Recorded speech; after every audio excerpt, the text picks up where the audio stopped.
हे आमच्या गार्डनचं आहे नारळाचं झाड। आज आपण याचे हे जे सुकलेले पान आहे ते याची कटिंग करूया।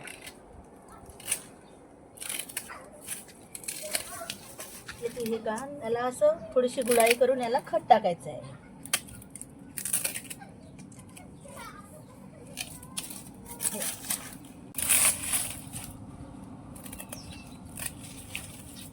पण आता हे असं छान असं त्याची याला खोदलं असं छान। आपण आता हे युरिया टाकूया छान याला।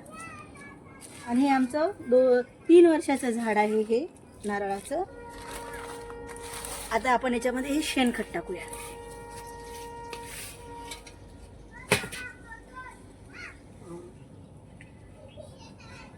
हे नारळ आम्ही एकदा म्हणजे नारळ आणलं होतं ना, ते त्याला कोंब होते, हे लावलेलं झाड आहे ते।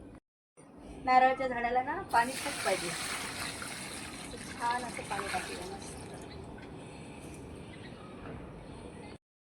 हे बघा, हे मस्त असं छान असं आमचं आहे नारळाचं झाड झालेलं आहे।